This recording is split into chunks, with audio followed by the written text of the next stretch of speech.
Bonjour mesdames et messieurs, je suis tout à fait ravi de vous retrouver dans cette nouvelle édition dans votre émission semi-quotidienne Midi au Caire. Comme vous savez, pendant cette édition, on essaie de jeter un coup d'œil sur les grands événements qui ont marqué, que ce soit la scène politique, économique ou même la scène de tourisme ici en Égypte durant les derniers jours. Nous allons bien sûr commencer cette nouvelle tournée, mais justement après cette petite pause.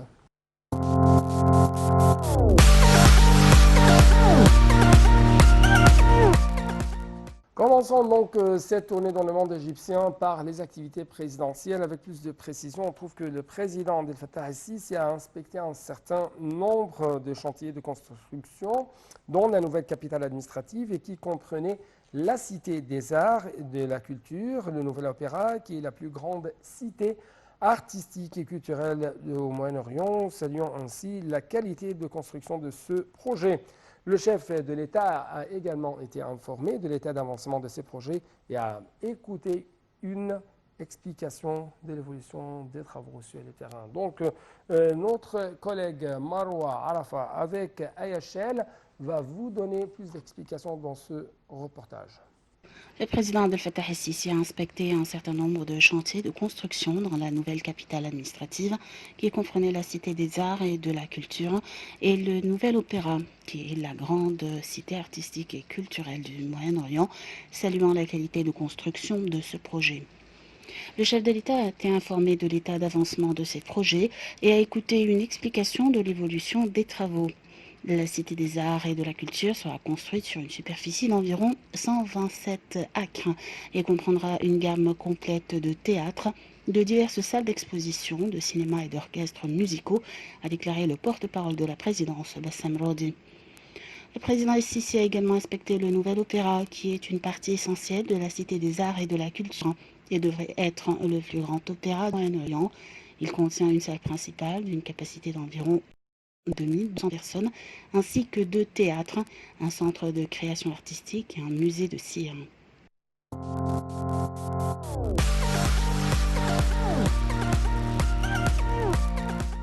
Le président ici suit le projet routier au Caire et à Gizeh. Donc c'est le titre, mais les explications bien sûr durant le prochain reportage. Mais avant tout, je dois même vous révéler que selon le porte-parole de la présidence de la République, Monsieur le Président avait suivi la mise en œuvre du plan global pour la réhabilitation et le développement de l'entourage du grand musée égyptien au gouvernorat de Gizeh, ainsi que les liens avec la zone des pyramides, l'élargissement de la route d'Al-Wahat et le développement de ces intersections avec les autres axes principaux. De même, Sisi a inspecté l'axe de Rod el-Farag, passant par celui de Tahya Masr, qui lie entre l'est et l'ouest du Caire, outre le développement du nouveau axe de Mataria qui commence dès la place d'Ain al-Hakam pour lier entre les quartiers de l'est du Caire et les autres quartiers. Donc, encore une fois, Marwa Arafa et HL vont vous donner les explications.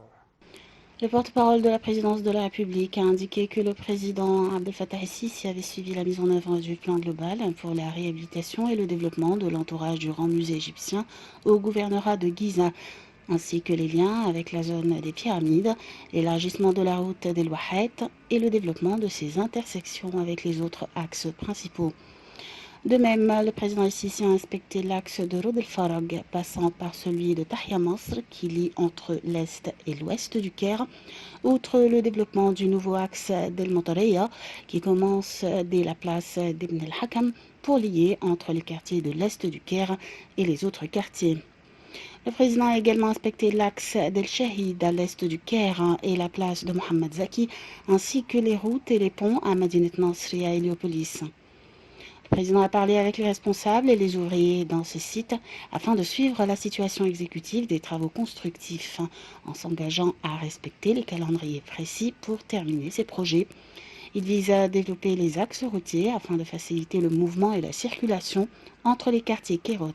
ainsi qu'entre le Caire et les autres gouvernorats. Le président el-Sisi a insisté sur les procédures préventives contre le coronavirus, surtout en hiver et avec le commencement de la deuxième vague du Covid-19, afin de protéger tous ceux qui travaillent dans ces sites.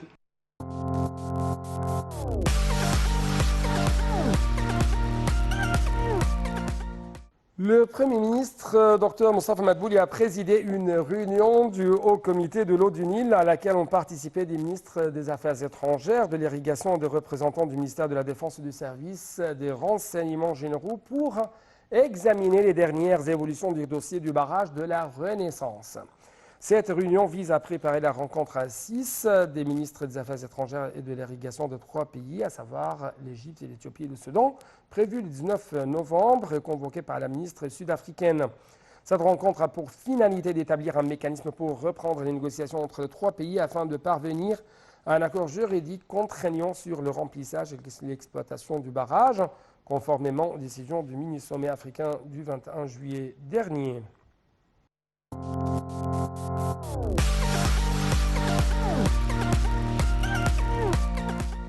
L'Égypte d'aujourd'hui diffère de plusieurs années écoulées et la présence des jeunes dans des postes clés est devenue ordinaire, d'autant plus que le président Abdel Fattah el-Sisi est le premier soutien aux jeunes de la patrie et les mêmes convaincus de leur capacité à assumer la responsabilité dans les postes de direction. C'est ce qu'a déclaré mardi le Premier ministre Dr Moustapha Madbouli lors d'une rencontre avec une délégation de jeunes Égyptiens qui font des études à l'étranger. M. Madbouli s'est dit ravi d'avoir rencontré des jeunes Égyptiens prometteurs qui ont eu l'occasion d'étudier des spécialisations distinguées dans les universités étrangères et a affirmé qu'étudier à l'étranger donnait l'occasion d'interagir avec de différentes sociétés et cultures,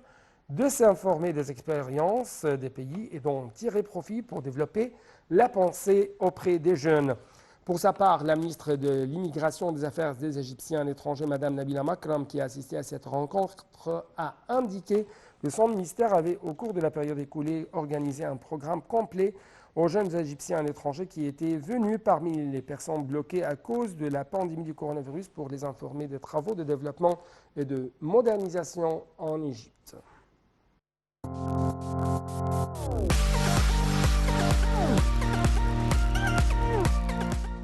Les marines égyptiennes et françaises ont effectué un exercice militaire conjoint dans le nord de la Méditerranée avec la participation des frégates égyptiennes Taba et françaises multimissions Languedoc de type FREM. Ces manœuvres interviennent dans le cadre du plan de commandement général des forces armées visant à échanger les expertises en formation et les expériences opérationnelles avec les pays amis. Les deux parties ont effectué des exercices au combat alliant célérité, compétence dans la prise des décisions et permettant de tester la capacité de vedettes à mener à bien les différentes missions.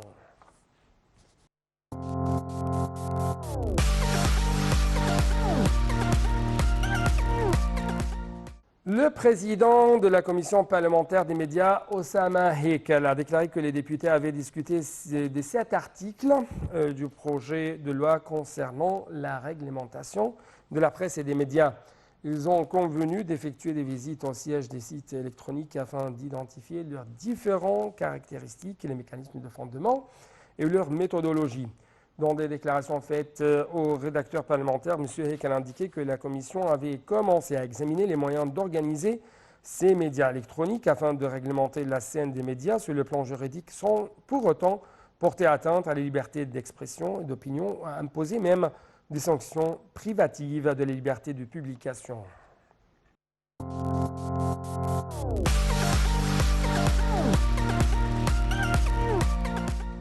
L'Égypte est soucieuse de soutenir les efforts de développement adoptés par l'Afghanistan. C'est ce qu'a affirmé en fait le ministre égyptien des Affaires étrangères, M. Sameh Choukri, alors qu'il s'est entretenu en visioconférence avec son homologue afghan, Mohamed Hanif Atmar, pour évoquer de relations bilatérales et l'évolution des négociations de paix dans ce pays.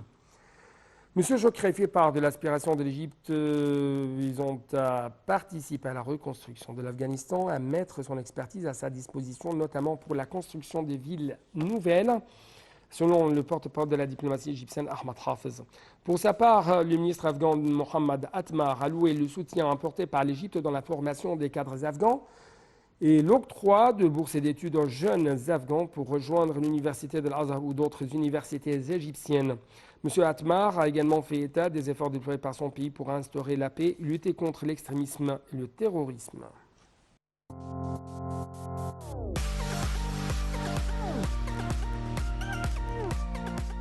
Dans le monde de l'économie égyptienne, on trouve que le ministre de l'Agriculture, Saïd Al-Qusseir, a assisté à la signature de 2 protocoles de coopération pour le soutien des bénéficiaires du projet de bonification de 1,5 million de FEDAN. Le protocole signé par le secteur de l'agriculture, mécanisé issu du ministère et la compagnie de développement de la nouvelle campagne égyptienne entre cette dernière et la Banque agricole égyptienne, vise à réaliser un développement durable, créer des sociétés intégrées, contribuant ainsi à réduire le déficit alimentaire et à assurer la sécurité alimentaire. Le ministre a dit que les protocoles avaient pour but de renforcer la coopération commune pour dispenser des services bancaires et de mécanisation agricole aux bénéficiaires du projet et financer leurs projets.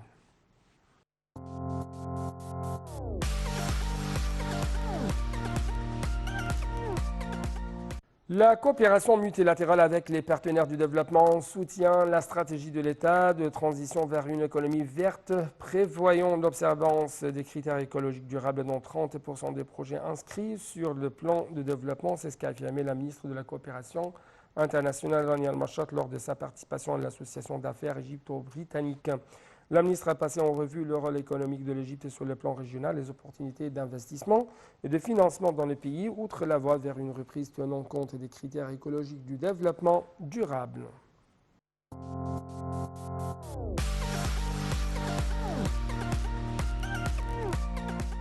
Le ministre du Pétrole et des Richesses minérales, Tariq Al-Molla, s'est entretenu via visioconférence avec l'ambassadeur d'Australie au Caire, Ghislaine Andrew Miles, du renforcement de la coopération bilatérale, de la situation du marché mondial du gaz, des prix et des changements survenus en ce sens à la lumière des défis imposés par la pandémie du Covid-19 et ses effets négatifs sur le marché énergétique mondial. Dans un communiqué publié mardi par le ministère du Pétrole, M. Al-Molla a affirmé que plusieurs entreprises mondiales avaient soumis des offres pour participer à la mise en vente d'or aux enchères mondiales récemment par l'Égypte, soulignant qu'un examen des offres était en cours pour en choisir la plus avantageuse dans la prochaine période. Le développement du marché mondial du gaz, liquéfié et ses prix qui ont connu une nette amélioration durant la dernière période, ainsi que les activités du Forum de la Méditerranée orientale, après la signature de la charte du Forum, ont fait l'objet d'examen lors de l'entrevue. C'est ce qu'a noté en fait le ministre, mettant l'accent sur le fort soutien que le président Abdel Fattah al-Sisi accorde au Forum, ainsi que son rôle important dans la consolidation de la coopération parmi ses membres.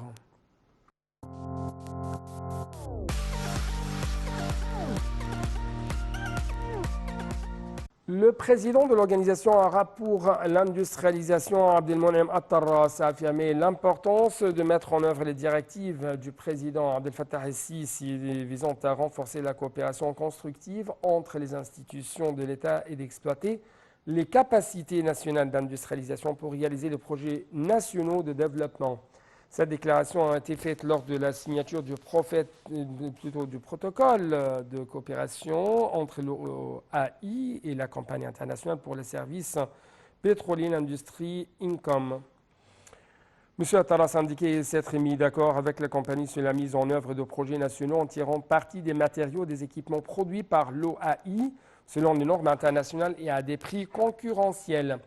Pour sa part, le partenaire exécutif de la compagnie INCOM, Amr Sheta, a exprimé sa confiance dans le succès de cette opération, surtout pour la vision de la stratégie évidente que possède l'OAI pour la mise en œuvre de projets de développement selon le plus haut niveau de compétences.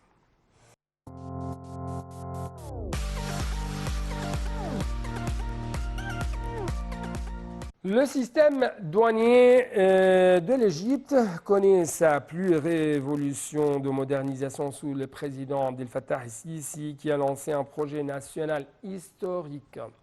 pour le dématérialiser via une exploitation optimale de la technologie de pointe et l'implantation des expériences internationales en la matière, comme la mise en place du guichet unique et le passage progressif du papier au numérique. C'est ce qu'a affirmé en fait samedi le ministre des Finances Mohamed Moaïd dans un communiqué.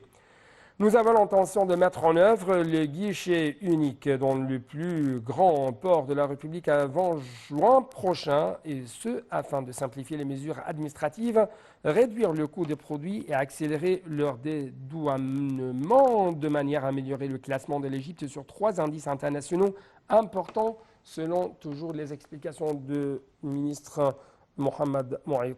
Il s'agit de l'indice composite de la compétitivité mondiale, l'indice de la facilité de faire des affaires et l'indice de l'environnement macroéconomique.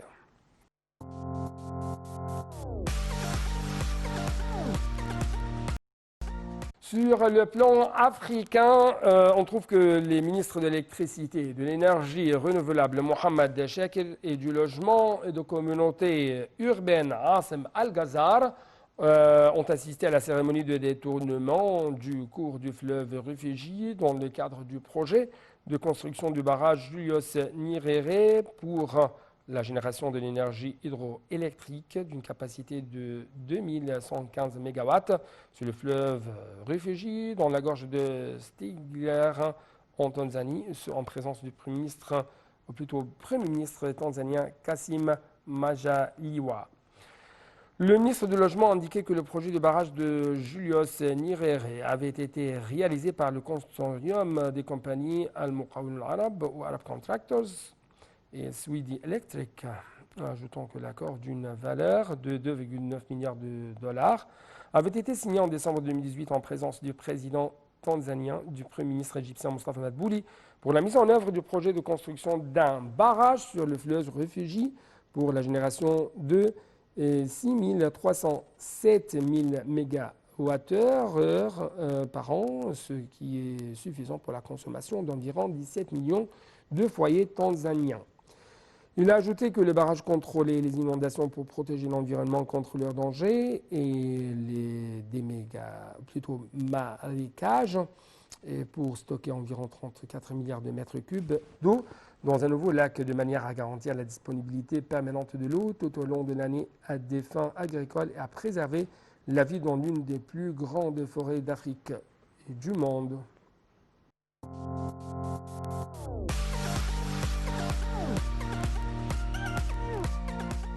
Passons, chers téléspectateurs, à une autre coopération au niveau africain, cette fois-ci entre l'Égypte et le Nigeria. C'est pourquoi on trouve que le ministre du pétrole et des ressources minières, Tariq Al-Molla, a examiné avec le ministre d'État nigérien chargé du développement des mines et de l'acier, Ugwa, les moyens de renforcer la coopération dans le domaine de la métallurgie, les importants domaines et projets proposés afin d'en tirer le meilleur parti possible à la lumière des opportunités d'investissement prometteuses dont les deux pays jouissent en ce sens. Le ministre a confirmé que les nouveaux amendements à la loi sur l'exploitation minière avaient réussi à créer un climat d'investissement attractif, car la vente aux enchères mondiale d'or a été récemment lancée sur la base du nouveau système mis en place dans les nouveaux amendements à la loi qui ont été favorablement accueillis par des sociétés minières internationales. Pour sa part, le ministre nigérien a affirmé que son pays œuvrait actuellement à modifier sa loi minière dans le but de tirer le meilleur parti économique de ressources minérales, soulignant que les entreprises égyptiennes avaient porté leur expertise dans plusieurs domaines aux pays africains pendant la présidence égyptienne de l'Union africaine, conformément aux directives du président Abdel Fattah al-Sisi.